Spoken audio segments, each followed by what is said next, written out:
Bonjour tout le monde. Merci beaucoup de vous prêter au jeu aujourd'hui de cette remise de bourse virtuelle. Même si vous avez déjà encaissé vos 2 chèques, nous apprécions quand même que vous puissiez partager ce moment-là avec votre partenaire, le groupe MTY.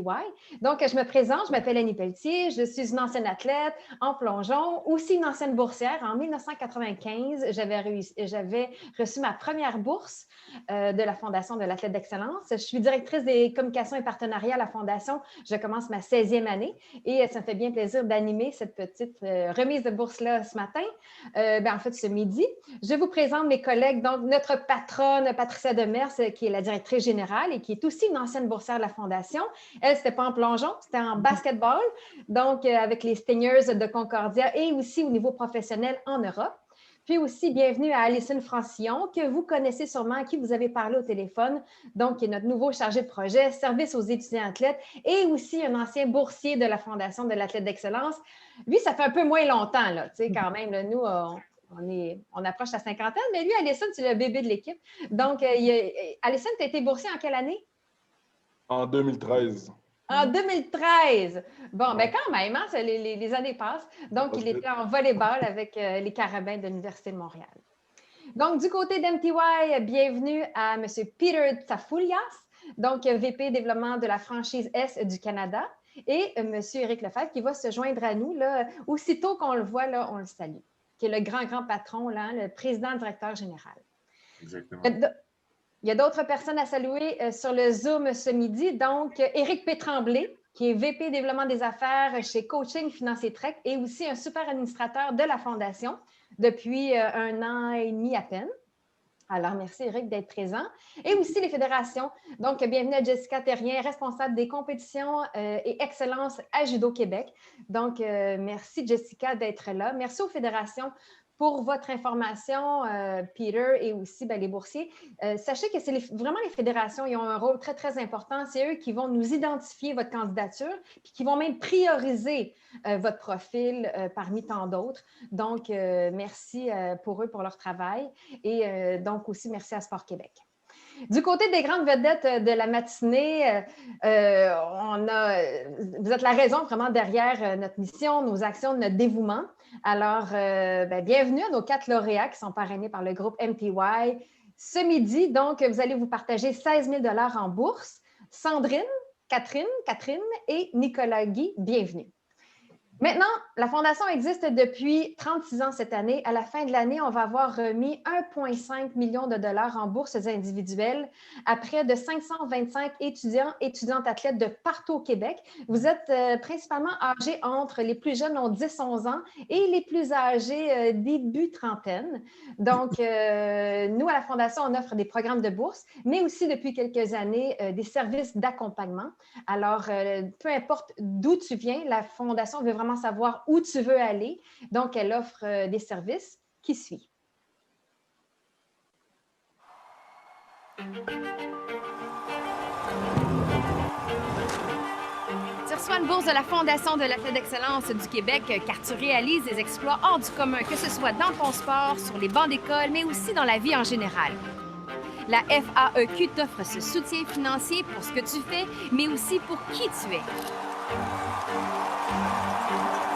La Fondation, c'est surtout toute une équipe dévouée qui est là pour te guider, t'accompagner, t'écouter dans n'importe quelle situation de la vie. L'équipe de la Fondation est aussi là pour t'aider dans tes questionnements sur tes études et sur ton avenir. La FAQ, c'est aussi un réseau de plus de 3000 boursiers et plus de 50 partenaires. Des personnes que tu vas pouvoir rencontrer dans les différentes activités de la Fondation. Mais aussi, c'est du monde qui peuvent te partager leur expérience et t'amener vers de nouvelles opportunités. On n'est jamais trop jeune pour profiter de leurs services. Ils seront toujours là, bien après ta carrière sportive. Peu importe ton sport, peu importe ton niveau, peu importe l'étape de ta vie, donne-nous tes nouvelles. On sera toujours là pour toi. Comme parent, je suis fier de voir ça.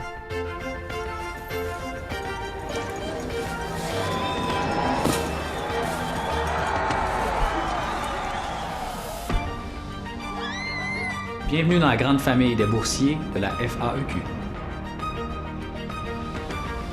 Bienvenue dans la famille. On est content que tu sois là. Bienvenue. Bienvenue dans la famille.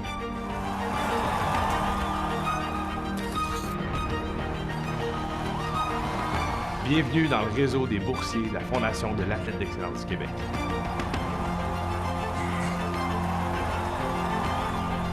Bienvenue dans la famille.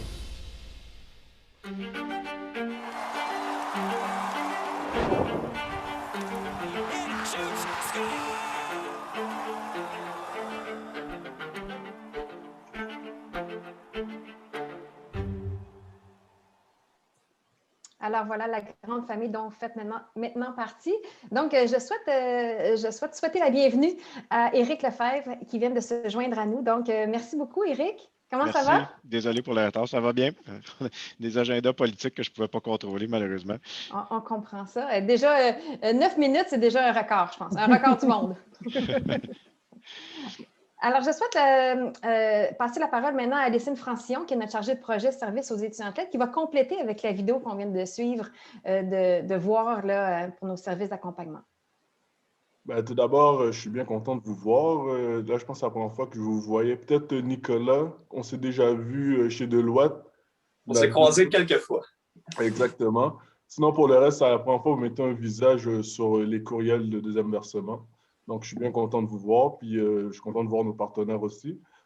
Pour ce qui est des services, autres que la vidéo, je pense que vous êtes des habitués, mais c'est toujours bien de vous rappeler qu'on est toujours là pour vous accompagner là-dedans. Et vous avez Sophie, ma collègue, qui est tout ce qui est orientation, que je pense qu'il y a plusieurs qui ont déjà fait affaire avec eux. Mais tout ce qui est aussi service de stage, que là, on parle là-dedans, on est beaucoup plus rodé, je vous dirais, même s'il y a la pandémie qui a frappé. Fait que je sais qu'il y a plusieurs qui, peut-être dans quelques années, vous allez vouloir tester le marché du travail. Bien, écoutez, on est là pour vous. On est là pour vous aider. Outre ça, il y a aussi des services, tout ce qui est de peaufiner son CV, préparation en entrevue qu'on met sur pied en ce moment. Puis ça, c'est des services que je pense qui est vraiment propre à vous, qui est pas mal rendu là, universitaire. C'est bientôt après quelques années. Vous avez peut-être accroché vos souliers, comme Catherine, tes souliers qui sont dans le fond une définition. C'est ça. Fait qu'écoutez, le plus gros message là-dedans, ce que vous devez retenir, c'est que ces services-là sont là pour vous et vous les avez à vie. Fait que vous avez besoin maintenant ou dans 6 ans, on sera toujours là pour vous. Donc, c'est vraiment ça le gros du message qu'on veut passer pour vous aujourd'hui. Merci, Alessine. Alors, on va laisser le courriel. Donc, c'est info@commercialfaeq.com. Et tout dépendant de vos interrogations, de vos besoins, bien, nous, on va pouvoir réorienter votre courriel aux bonnes personnes à la Fondation. Donc, le groupe MTY est un partenaire de la Fondation depuis février 2020. Alors, qui dit février 2020, qu'est-ce qu'il y a eu après mars 2020? Et là, la Terre a complètement arrêté de tourner. Donc, notre partenariat est resté un peu sur pause. C'est pourquoi on fait cette remise de bourse-là aujourd'hui. Mais le groupe MTY existe depuis plusieurs années. C'est une entreprise québécoise. Et je vais laisser M. Éric Lefebvre nous expliquer pourquoi, quelle est sa motivation de s'impliquer avec la Fondation de l'Athlète d'Excellence et qu'est-ce que c'est exactement que le groupe MTY? Oui, bien, merci Annie. Ben, le groupe MTY, comme vous dites, c'est un groupe qui a été fondé au Québec par des groupes d'immigrants. MTY, c'est l'initiale des noms de famille des 3 fondateurs, Mata et Yi. Donc, ils sont arrivés ici, il n'y avait rien. Beaucoup de persévérance, beaucoup de dévouement. Ça cadre vraiment bien avec un athlète de haut niveau. Puis bon, on est une famille qui a grandi. On est encore basé à Montréal. On a des antennes un peu partout en Amérique du Nord. Personnellement, je suis un amateur de sport, je suis un sportif moi-même, je suis père de deux athlètes adolescents, puis j'admire énormément les gens qui ont autant le dévouement au niveau académique, au niveau de la performance sportive. C'est des gens avec qui je veux m'associer, c'est des gens avec qui MTY est fier de voir notre nom associé à vous. Puis on veut vous encourager, on encourage d'autres athlètes aussi, mais pas nécessairement à travers la Fondation de l'athlète d'excellence, mais on encourage d'autres athlètes aussi. Puis pour moi, le niveau sportif, le niveau business, ça va super bien ensemble. Et puis encore plus au niveau de la restauration dans les 12 derniers mois, ça a pris beaucoup de persévérance, ça a été difficile. Tous nos restaurateurs, nos franchisés ont fait face à toutes sortes d'épreuves, puis je suis sûr qu'il y en a beaucoup parmi vous qui pourraient parler d'épreuves auxquelles vous avez fait face, qui qu'il y aurait beaucoup de parallèles avec l'entrepreneuriat. Puis je vous admire énormément pour ce que vous faites, là, parce que être un sportif de haut niveau puis être un étudiant en même temps de haut niveau, c'est pas évident. Puis je vous lève mon chapeau. Bien, merci. Merci, Éric. Est-ce qu'on peut avoir un petit coup sur les sports que vous pratiquez? Oui, ben j'en pratique moins maintenant à cause du travail. Là. Maintenant, je suis rendu plus vieux, donc je suis plus au golf. Ah, tellement vieux, tellement vieux. Vous êtes plus jeune que les deux directrices ici présentes. Oui, on a pas mal le même âge, mais c'est ça. Non, non. 5 ans, ça paraît quand même. Oui, pas tout à fait. Ben, bon, c'est ça. Mais bon, c'est ça. J'ai vieilli. J'ai fait un peu de judo quand j'étais plus jeune. J'ai fait du ski. J'étais un joueur de hockey comme la plupart des petits gars au Québec. Grand admirateur de Patrick Roy, qui était mon idole adolescent. Donc, c'est ça. Mes enfants, ma fille a joué beaucoup au soccer. Donc, elle s'est développée là-dedans. Mon fils, 15 ans, il est parti de la maison pour poursuivre sa passion au hockey. Wow. Donc, c'est tout ce qui est autour de moi.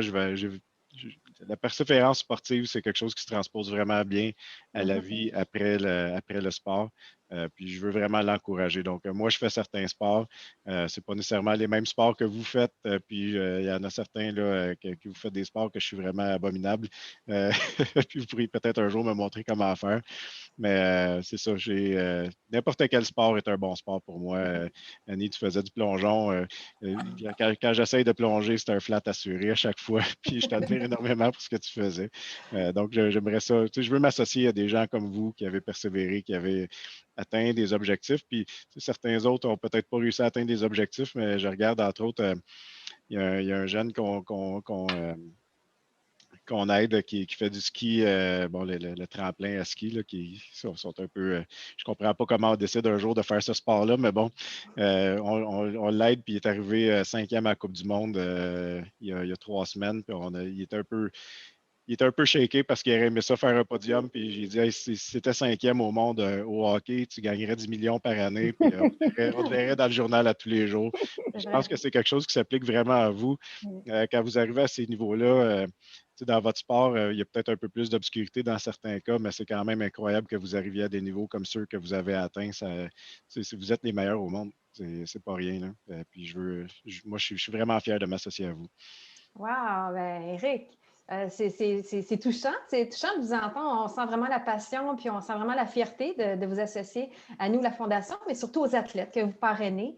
Puis on espère que c'est un bon fit. En tout cas, vous êtes très chanceux, je pense, parce que vous avez 4 futurs espoirs olympiques, même une olympienne, Sandrine, qui est déjà olympienne et qui se prépare peut-être pour les prochains Jeux de Pékin. Et Catherine.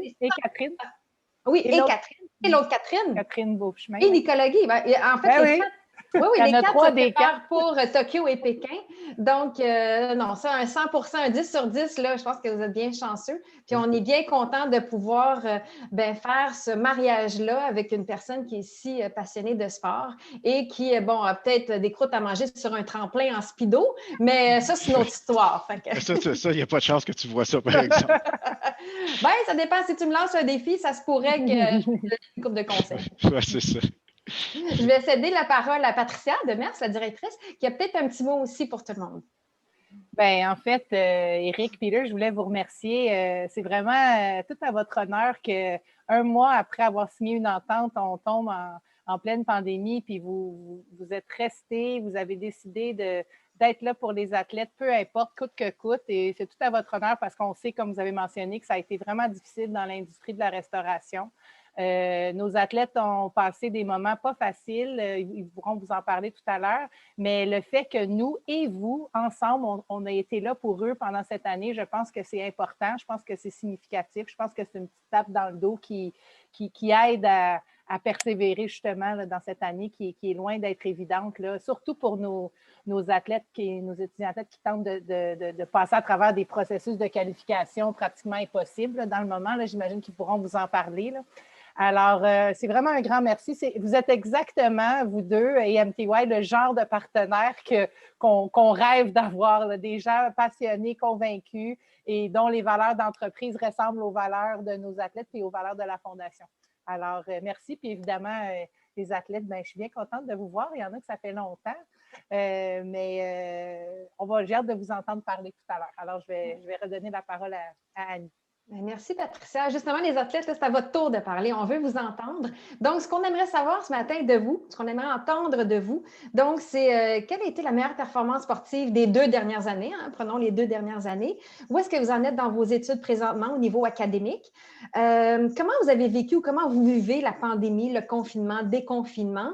Donc, les points plus difficiles, mais aussi les points positifs s'il y en a, parce que je pense qu'il faut toujours essayer de trouver du positif dans tout ce que la vie nous envoie. Puis finalement, quels sont vos objectifs pour la prochaine saison? Donc, que ce soit Tokyo ou Pékin. Alors, on va commencer avec Catherine. Ouais, d'ailleurs, c'est le fun, on a préparé une présentation PowerPoint ici qui résume. Voilà, ça résume bien le partenariat. Donc, le 16 000 en bourse individuelle et le 4 000 parce que la contribution totale du groupe MTY à la Fondation, c'est 20 000 donc 16 000 en bourse et 4 000 en service d'accompagnement. Alors, voilà. Donc, la première, est-ce qu'on peut aller à la première diapo? Donc, il s'agit de Catherine Beauchemin-Pinard. Elle est, comme vous voyez, en judo chez les moins 63 kg. C'est la 9e année qu'elle est appuyée par la Fondation cette année. Alors, Catherine, la parole est à toi. Allô tout le monde, ça fait plaisir d'être ici aujourd'hui. En fait, moi, on n'est pas beaucoup de sports qui ont recommencé la compétition, mais le judo fait partie des sports qu'on a recommencé la compétition depuis octobre. Ça fait quand même un bon petit bout. Qu'est-ce qui a été... En fait, au début de la pandémie, je me suis quand même assez bien adaptée à l'entraînement à la maison. Puis j'ai découvert que je suis assez bonne pour m'occuper tout seul, me trouver plein de petites passions, des petits projets à faire. Donc, j'ai commencé... En fait, j'ai ressorti un vieux projet que j'avais de faire un livre de recettes. Donc, j'ai recommencé à travailler ça durant la pandémie. Mais là, après ça, avec l'école qui a recommencé, les compétitions et tout, je continue à faire un peu, mais mon but, ça serait de le finir d'ici les Jeux ou de le publier juste après les Jeux. Je pensais passer par la surface à Amazon, mais ça va être à voir encore. Mais sinon, c'est ça, les compétitions ont recommencé. Puis je pense que ça a été là le plus gros des défis. Parce que ça a été toute une adaptation avec les nouveaux processus, qu'est-ce qu'ils ont mis en place pour justement la sécurité, puis les quarantaines. Je pense que c'est ça qui me tue le plus en ce moment, là, parce qu'à chaque fois qu'on revient de voyage, une condition, on a 2 semaines de quarantaine à faire. Ce que je comprends, mais c'est vraiment dur parce que puis c'est aussi à chaque 2 semaines, les voyages sont annulés. Finalement, on part à telle place, on va à une autre place. C'est comme au début, on avait prévu de faire un long voyage de 1 mois. Quand on était parti en Europe, puis rendu en Europe, on a appris que l'Europe fermait les frontières aux Canadiens. Mais on était déjà là, c'est qu'on a pu faire la compétition, mais on n'a pas pu rester. Fait que là, on a dû revenir faire 2 semaines de quarantaine. Mais on a déjà une compétition de prévue. C'est que là, on a fait 2 semaines de quarantaine. Je me suis entraînée 3 jours, puis je suis repartie à mon compétition. Donc, c'est beaucoup d'adaptation comme ça que je trouve qui est plus dur en ce moment avec la pandémie. Okay. Sinon, mon meilleur résultat, en fait, c'était dans la dernière année où je suis faite première au championnat panaméricain. Je pense que c'est tout. Parfait. Éric et Peter, vous êtes vraiment les bienvenus à poser des questions. Moi, je me demande comment ça se passe au niveau des études. C'est sûr que peut-être que les Zooms aident un peu là, pour quelqu'un qui voyage, parce que j'imagine pour le judo, il n'y a pas grand-chose qui se passe au Canada. Là. Donc, il doit y avoir beaucoup de voyagements. Comment ça se passe au niveau des études avec toutes les quarantaines, les déplacements et tout ça? En fait, il n'y a pas grand monde qui aime ça à distance, mais moi, j'adore ça. Veux pas, j'ai pas beaucoup... la part du monde qui sont aux études, leur vie sociale est à l'école, mais tu sais, moi, ma vie sociale est au judo. Donc, pour moi, ça ne m'a pas vraiment affectée. Puis en fait, ça m'a beaucoup aidé justement parce que si je manquais un Zoom à cause que j'étais en compétition ou les changements d'horaire quand j'étais en Europe, mais tu sais, les Zooms la porte sont enregistrés, ça que je pouvais tout le temps aller les revoir puis suivre le cours pareil. Donc, pour moi, c'est un gros plus que ça soit à distance. Puis ça m'économise aussi du temps de transport entre les entraînements. Donc, non, j'aime bien ça. Fait qu'il y a du positif malgré tout. Ouais.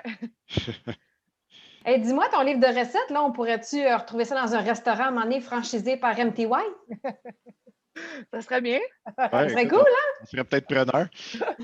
Jeune Hey, judoka c'est futur enregistré, ça, M. Lefebvre. Là. Tout est enregistré en ce moment. Là. Je pense qu'on pourrait faire pas mal de millage marketing avec quelque chose comme ça. Un athlète qui s'associe à MTY pour un livre de recettes, je pense que ça serait quelque chose. intéressant. Ouais. Ouais, j'aime bien ça. Et dis-moi, Catherine, tes recettes, est-ce que c'est principalement pour les athlètes de pointe ou c'est pour les sportifs du dimanche ou c'est pour vraiment monsieur, madame, tout le monde? Est-ce que tu avais un angle spécifique? C'est pas mal pour monsieur, madame, tout le monde, qu'est-ce qui est des recettes. C'est clair que j'essaie de souvent faire des petits twists santé ou mettre, si on veut, de la malbouffe un peu meilleure, là, avec plus de nutriments dedans. Toujours plus de légumes, des choses comme ça. Mais surtout, ce que je voulais amener, c'était plus le côté problème alimentaire, puis qu'est-ce que la nutrition sportive peut amener avec, tu veux pas, surtout nous ou les autres sports qui ont des catégories de poids. Souvent, on oublie un peu la nutrition de performance, puis on pense beaucoup plus à la nutrition pour faire un poids, donc manger le moins de calories possible pour perdre le plus de poids possible pour faire une catégorie de poids X. Donc, ça, c'est quelque chose qu'on a tendance à oublier dans les sports à catégorie de poids, puis je voulais parler aussi beaucoup de ça. Là. Bon, mais ça, c'est tout à ton honneur de parler de ça parce que je le vois autour de moi. Puis on s'est associé aussi à un autre organisme là, qui s'appelle Anorexie Boulimie Québec. Puis on envoie des jeunes sportifs qui développent des troubles alimentaires à 13-14 ans parce qu'ils ne veulent pas monter de catégorie de poids. Puis qu'après ça, ben, ça reste avec eux pour la vie. Fait que le fait que tu soulignes ce problème-là puis que tu trouves des pistes de solutions pour ça, c'est vraiment tout à ton honneur. Là. Ben, personnellement, j'ai beaucoup travaillé là-dessus de mon côté, avec un psychologue en nutrition, puis beaucoup de choses comme ça. Donc, j'ai passé à travers beaucoup d'étapes que j'aimerais justement partager peut-être des outils avec quelques personnes. Là. Ben, bravo. Merci. Félicitations, Catherine, pour cette 9e bourse de la Fondation. Yeah, merci. Au tour maintenant de Sandrine Brown de prendre la parole. Elle est en ski de fond, 5e bourse avec la Fondation. Bonjour, Sandrine. Bonjour. Tu nous parles de où, là, aujourd'hui? Est-ce que tu es à Québec ou tu es de l'autre côté de l'Atlantique? Je suis de l'autre côté de l'Atlantique. Je suis en Allemagne présentement pour les championnats du monde. Et comment ça se passe? Ici, il fait super chaud en ce moment. Il fait comme 15 degrés. La neige fond à une vitesse folle. Fait qu'on va voir pour les courses comment ça va se passer. Là. Mais jusqu'à date, il reste quand même beaucoup de neige sur les parcours de course. Puis ils en ont fait artificiellement. C'est toujours bizarre de faire du ski de fond à 15 degrés. Faut un bon fartage. Oui, c'est sûr. Ça doit changer la préparation beaucoup, non?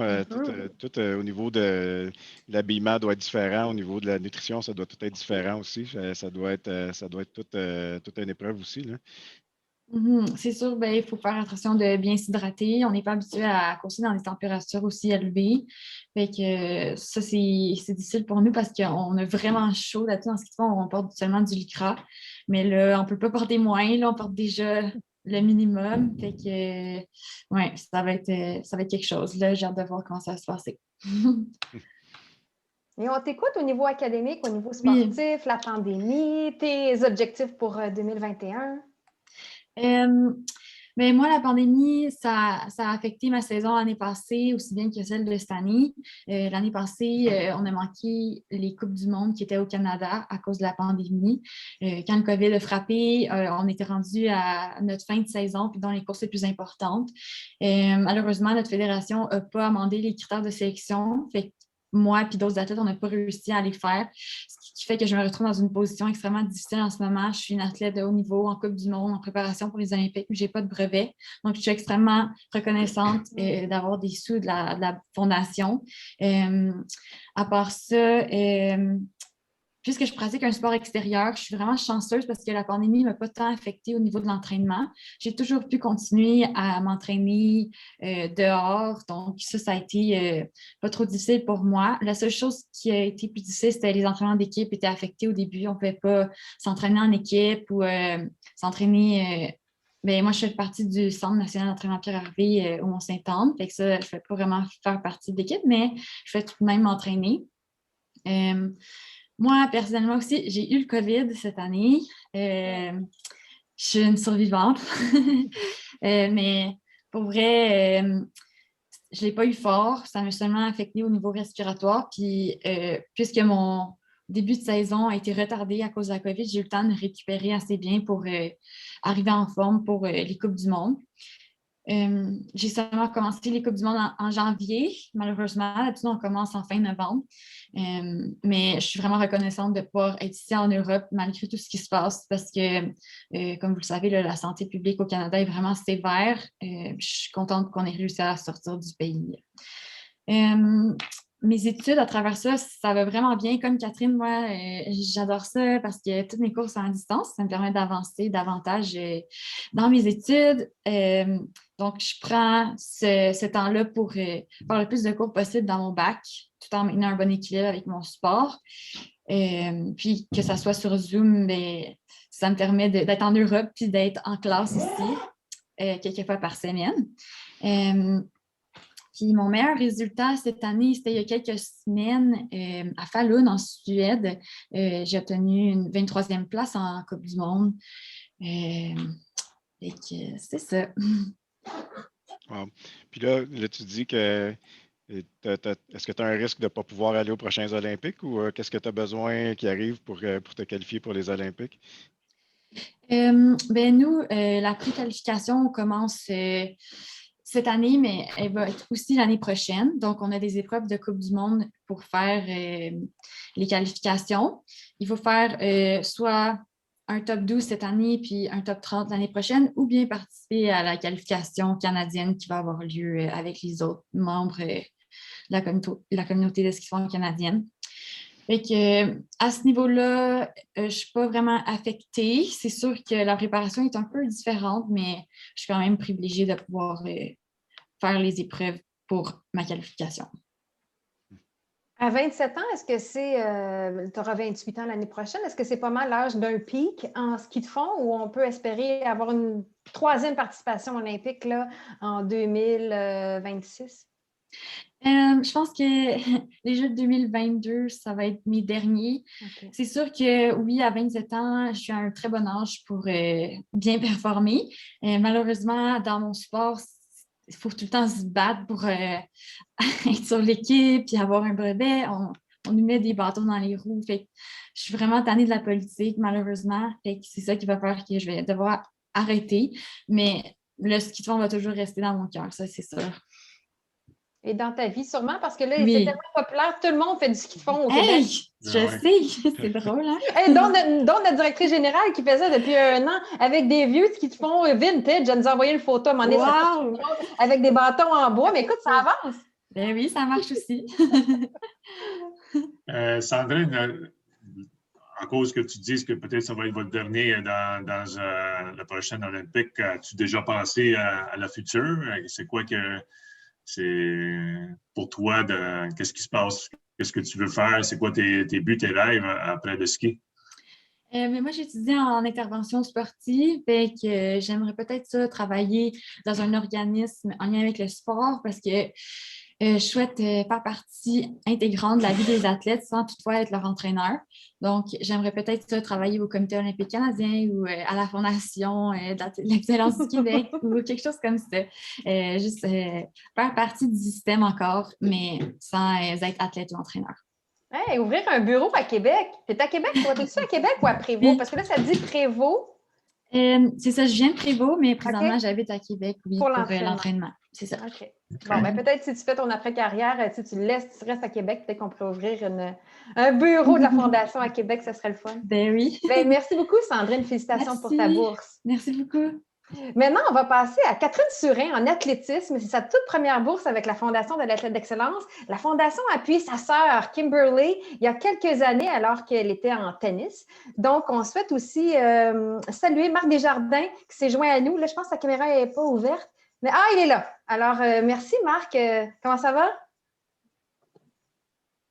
Ça va super bien. Merci beaucoup pour tout ce que vous faites pour les athlètes là, dans les différents sports. Puis bravo à Catherine pour la belle bourse. Ben oui. Puis Marc, on a remercié tantôt les fédérations pour vraiment tout le travail que vous faites d'identification et de priorisation des candidatures que vous nous soumettez. Alors, merci à toi.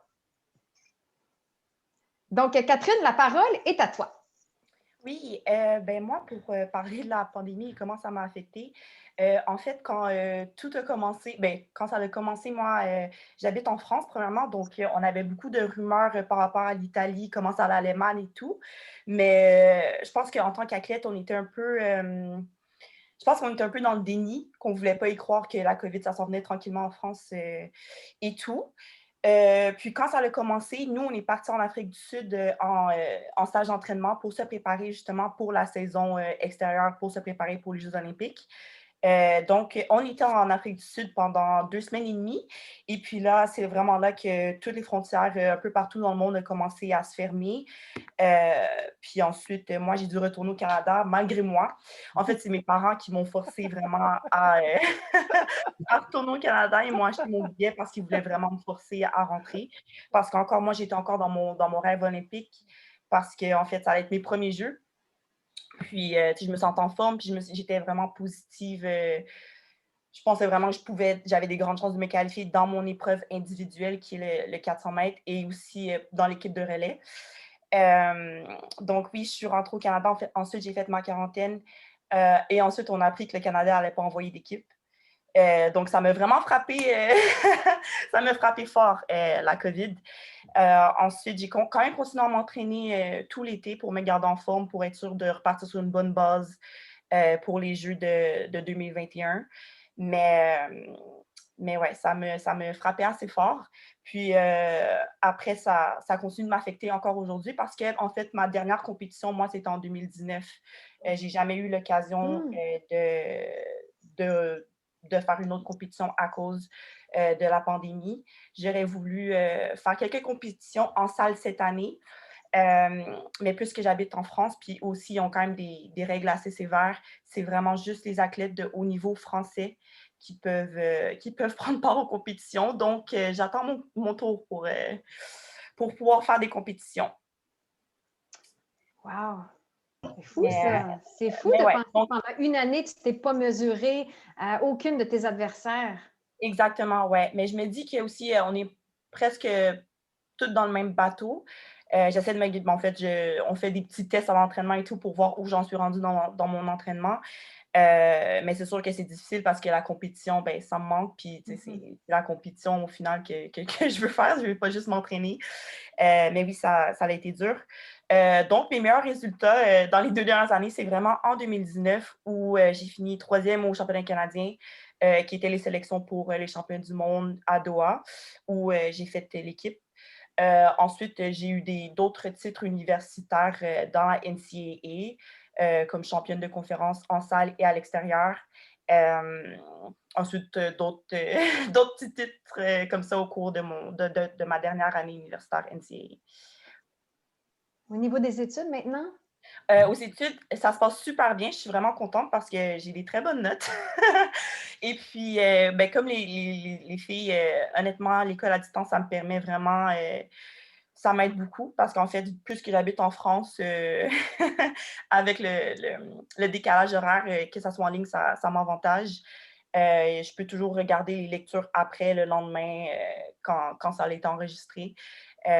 Puis en même temps, je pense que ma vie avec le sport, je pense que ça me permet d'être assez équilibrée.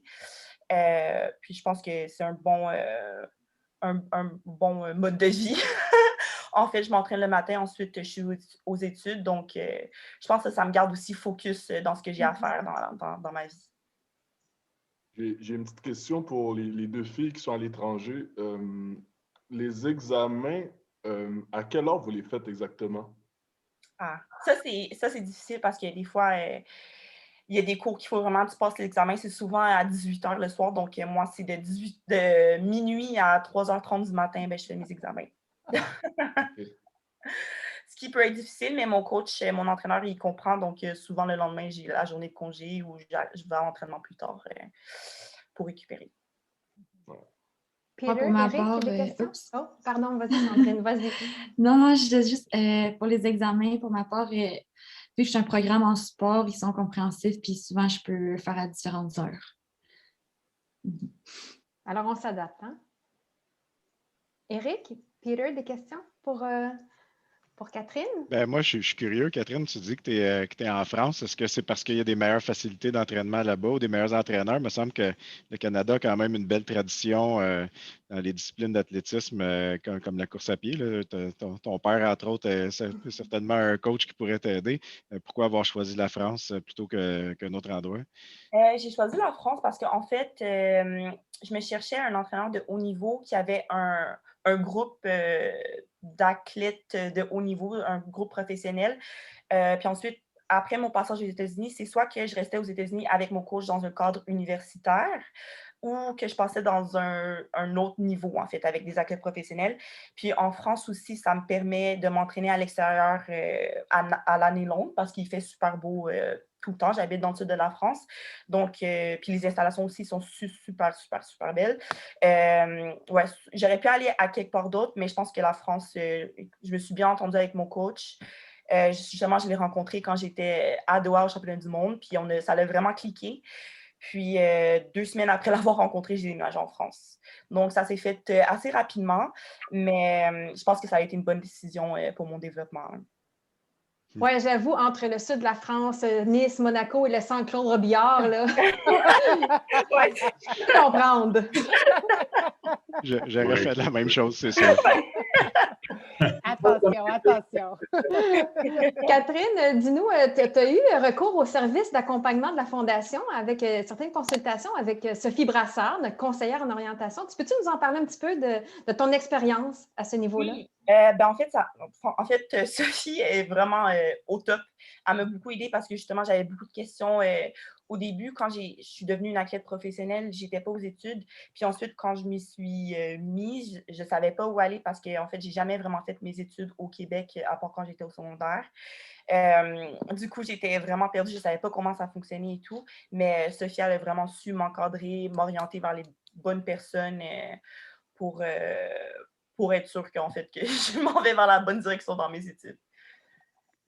Puis après la carrière en athlétisme, là, tu es en train de faire une maîtrise en administration des affaires. C'est quoi la prochaine étape? Est-ce que tu es un entrepreneur dans l'âme ou c'est quoi la prochaine étape? C'est ça que je suis en train de penser tranquillement là, parce que, en fait, je viens de commencer ma maîtrise, mais c'est sûr que j'aimerais ça aussi rester dans le domaine du sport, mais il y a plein de trucs qui m'intéressent aussi, comme l'immobilier, la gestion de projet et tout.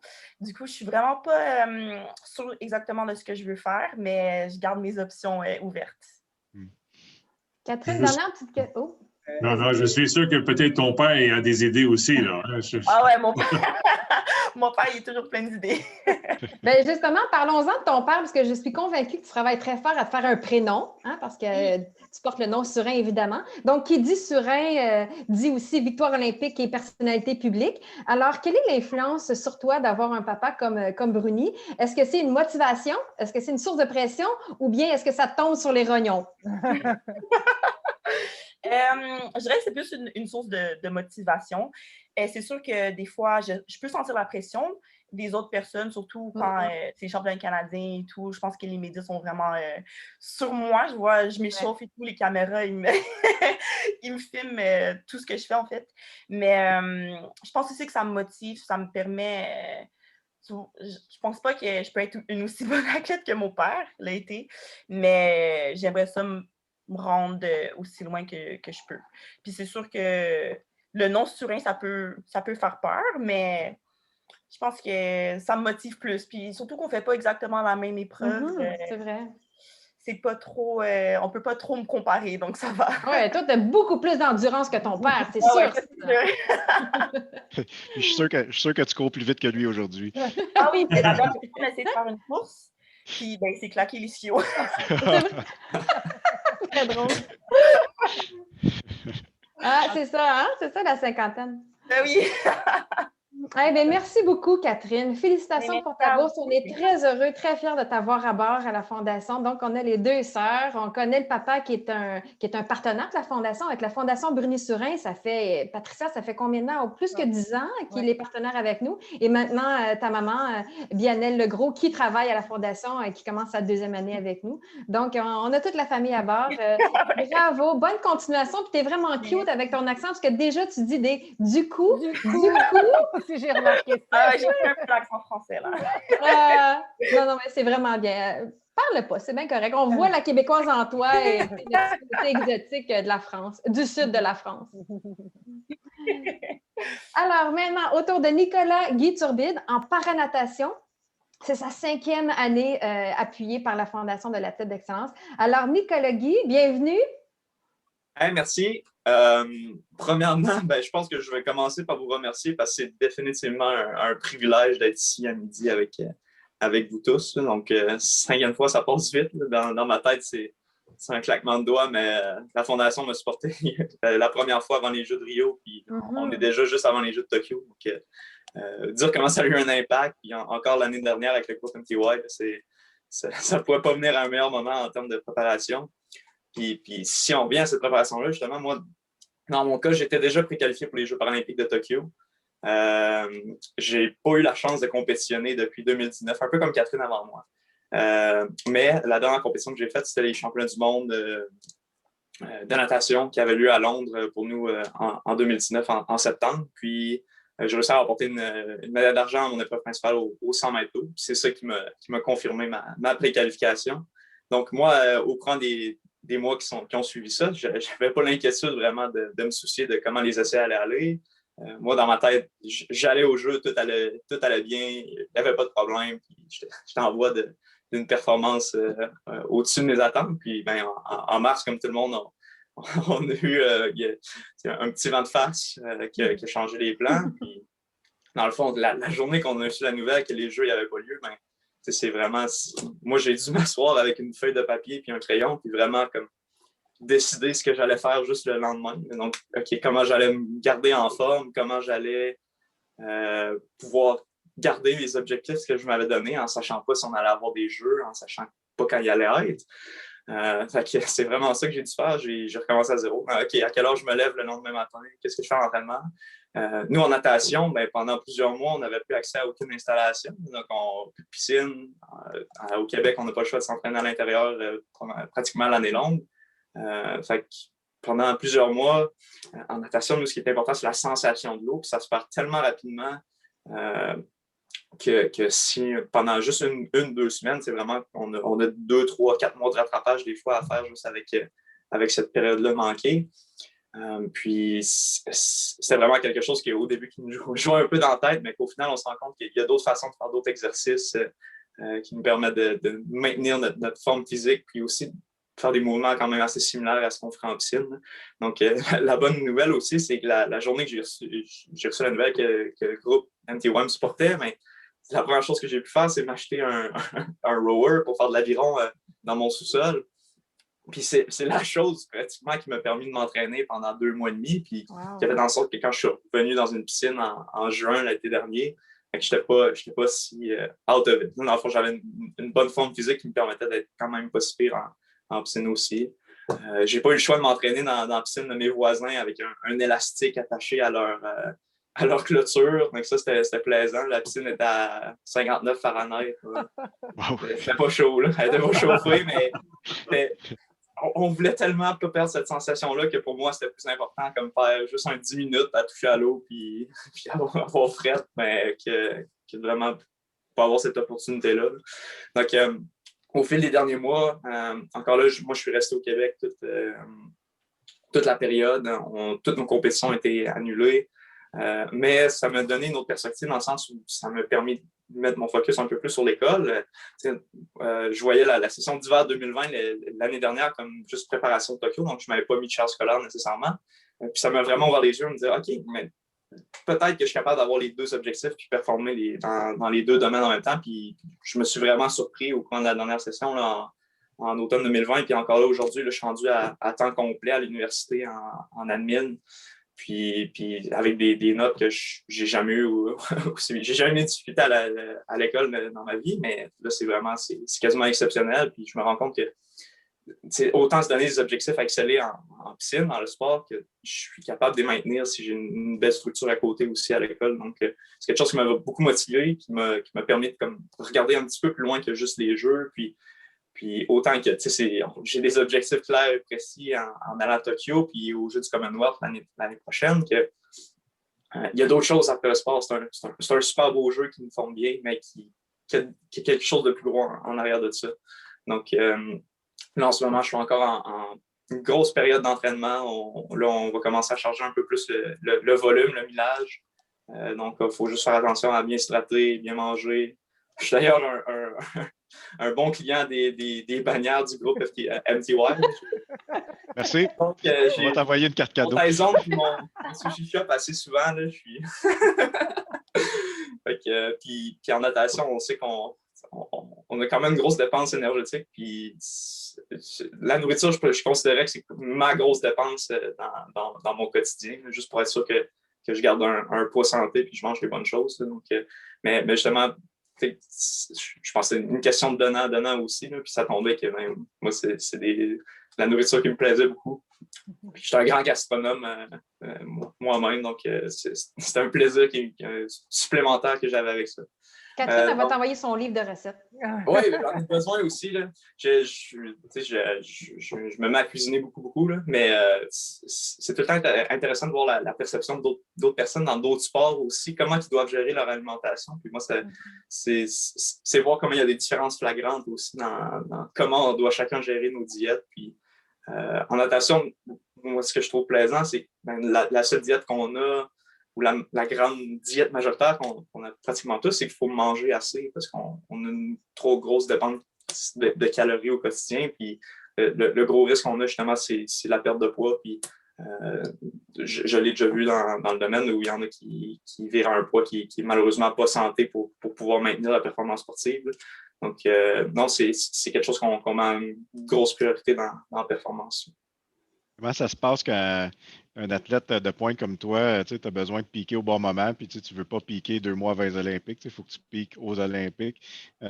Comment vous gérez ça quand les Olympiques sont reportés? J'imagine que tu es en préparation, tu te prépares à ton pic, puis là, tout d'un coup, il faut que tu te changes de place. Ça doit être un bon challenge quand même. Ça a tout changé les objectifs du jour au lendemain. Puis c'est pour ça que je trouvais ça intéressant justement de m'asseoir et refaire ça à zéro comme si rien s'est passé, parce qu'on ne savait pas quand on allait pouvoir recommencer à s'entraîner de la même façon. On était tous dans le néant, puis ça, c'est la même chose au quotidien. Donc, c'était dur de prévoir tellement à l'avance pour se donner des cycles de 15 semaines comme on fait d'habitude d'entraînement. En natation, nous, on n'a pas vraiment de saison morte, c'est à l'année longue. Donc, le plus qu'on en fait, le mieux que c'est. C'est juste qu'on essaie de gérer les zones d'intensité. Mais on ne veut juste pas perdre la sensation de l'eau. Donc, c'était excessivement difficile de planifier à l'avance. Puis c'est là encore aujourd'hui parce que là, nos essais, les essais pour la majorité des gens, ils ont été reportés aussi en natation au mois de mai. Ils étaient supposés être au mois d'avril, en début d'avril. Puis je le sais que plusieurs de mes coéquipiers, ça les a affectés. Mais la seule chose que la pandémie nous a appris aussi, c'est de rien prendre ces choses-là pour acquis. Là. Encore là, on ne sait pas ce qui va arriver dans les 6 prochains mois. D'ailleurs, aujourd'hui, c'est 6 mois exactement avant le début des Jeux paralympiques. Là, donc, on a mis ça dans notre calendrier. Mais ça nous a juste enseigné qu'il faut vraiment y aller au jour le jour avec des petits objectifs qu'on essaie d'atteindre peut-être au jour, aux semaines, aux mois après ça. Puis pas vraiment se mettre de temps exact jusqu'à temps qu'on soit certain que ça va se passer. Puis même là, on ne le sait pas. Moi, je peux... Oui, vas-y, Peter. Non, moi, je vais féliciter Nicolas, premièrement, pour un de tes études. Ça, c'est un grand défi pour avoir le focus avec tout ce qui se passe, avec la pandémie, les Olympiques, puis tout ça, pour avoir votre focus, pour avoir les notes que vous avez eues, puis surtout avec votre persévérance pour réussite. Je crois que vous allez avoir des meilleurs et des bons résultats pour toi dans 2021. C'est grandement apprécié, Peter. Merci beaucoup. Quelle belle brochette d'athlètes. Je suis vraiment impressionnée. Je suis émue aussi ce matin.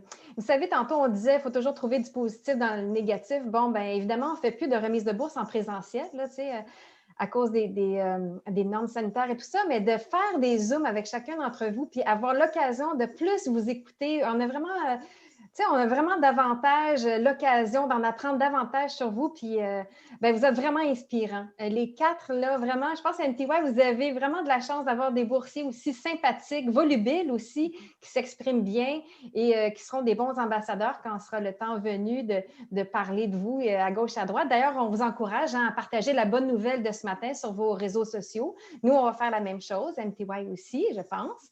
Alors, on diffuse un communiqué de presse à l'instant sur le fil de Sportcom. On va envoyer ça à tous les quotidiens, on va envoyer ça aux hebdos régionaux, on envoie ça à vos établissements scolaires aussi. Bon, je ne suis pas sûre qu'on va envoyer ça dans vos hebdos régionaux en France et en Allemagne, mais sachez que la bonne nouvelle va aller aussi à vos fédérations sportives, donc les sites Internet, les réseaux sociaux des fédés. Donc, on a besoin, je pense, de bonnes nouvelles au Québec et ça, c'en est une excellente ce matin. Alors, merci beaucoup encore au groupe MTY. Merci de votre loyauté, de votre patience aussi à pouvoir annoncer cette bonne nouvelle-là ce matin.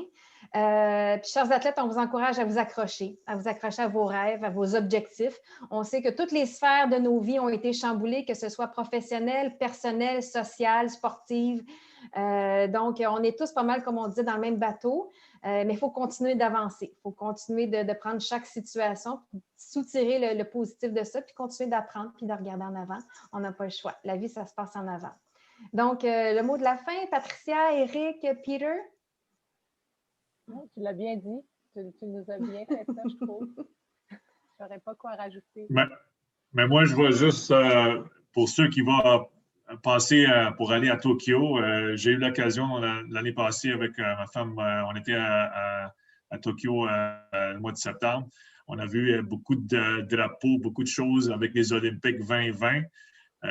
Vous allez être impressionnés avec, premièrement, la nourriture. Là-bas, c'est extraordinaire. Tout est propre et vous allez avoir une expérience exceptionnelle. Ça, c'est sûr et certain. Éric, petit mot de la fin? Annie, tu as bien dit ça. Moi, je veux juste dire encore une fois, maintenant que je vous connais un peu mieux, je suis encore plus fier que je l'étais de m'associer à vous. Si jamais il y a quoi que ce soit, demandez mes coordonnées à Annie. Vous pouvez m'envoyer un courriel quand vous voulez. Puis je peux discuter de vous de n'importe quoi, que ce soit de sport, que ce soit personnel, que ce soit au niveau des affaires pour vous trouver des emplois ou quoi que ce soit. N'hésitez pas à nous rejoindre. Puis on est vraiment fiers d'être avec vous autres. Puis on va continuer de pousser pour que vous puissiez atteindre vos buts. Wow! Merci. Est-ce qu'on fait une photo de groupe? Habituellement, on fait une photo de groupe. Je l'ai fait au début. Tu l'as fait déjà? Je l'ai fait au début, oui. Je l'ai fait au début. Non, on avait dit tout comme le plus beau sourire qu'on peut avoir. Ah, ben là, attends, là, je vais t'en refaire une autre, là, pour être sûre, là. Non, mais je peux le faire moi aussi parce qu'avec je peux faire une impression d'écran. OK. Alors on y va, les amis. 1, 2, 3. Yeah, go! Bon, je pense que ça a fonctionné. J'espère. Bon, moi, Patricia, un backup. Oui, c'est bon. Hey, merci beaucoup tout le monde. Au plaisir de vous recroiser en personne éventuellement. Oui, oui. Bye bye. Merci. Merci pour tout. Merci à tous.